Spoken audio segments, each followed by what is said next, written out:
नमस्कार मंडळी, कसे आहात सगळे? तुमचे स्वागत आहे माझ्या यूट्यूब चॅनलवरती. तर आज आहे 15 ऑगस्ट म्हणजेच स्वातंत्र्य दिन. आज ऑफिसला सुट्टी होती, त्यामुळे निवांतच उठले होते. अंघोळ वगैरे आवरून नाश्ता बनवून घेतला. नाश्त्यासाठी आज पोहे बनवले होते. माझ्या मुलीला दुसरा काही नाश्ता आवडत नाही. कधी पण तिला नाश्ता काय बनवू असे विचारले की तिचं पहिलं उत्तर असतं ते म्हणजे पोहे. नाश्ता व चहा आवरून झाल्यानंतर मी स्वयंपाकाच्या तयारीला लागले.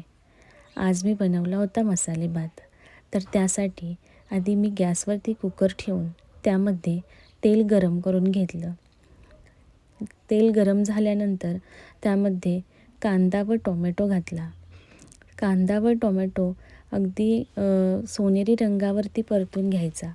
तो परतून झाला की त्यामध्ये मी आलं, लसूण, कोथिंबीर आणि जिऱ्यांची पेस्ट बनवली होती, ती पेस्ट घातली. आलं व लसूण याचा एकदम असा उग्र वास येतो, त्यामुळं ती जी पेस्ट आहे ती अगदी चांगली परतून घ्यायची, जेणेकरून त्याचा कच्चा वास यायला नाही पाहिजे. ते झाल्यानंतर त्यामध्ये मी बिर्याणी मसाला घातला होता. मी बिर्याणी मसाला जो घालते त्यामध्ये खडे मसालेसुद्धा असतात, त्यामुळे मी सेपरेट असे खडे मसाले कधी घालत नाही. मी हाच बिर्याणी मसाला नेहमी वापरते. तो चांगला परतून घ्यायचा. ते परतून झाल्यानंतर मी बासमती तांदूळ घातले. मी तांदूळ कधी धुवून घेत नाही. बरेच लोक तांदूळ धुवून घालतात, पण मी कधी धुवून घालत नाही. ते चांगलं परतून घेतले तांदूळ. मसाला व तांदूळ सगळे एकजीव झाल्यानंतर मी पाणी गरम करून घेतलं होतं. ते पाणी ह्याच्यामध्ये ओतलं. पाणी ओतून पुन्हा चांगलं मिक्स करून घेतलं. ते मिक्स करून घेतल्यानंतर त्यामध्ये चवीपुरतं मीठ घालून कुकरचं झाकण लावून ठेवलं. याला 3 शिट्ट्या मी करून घेतल्या.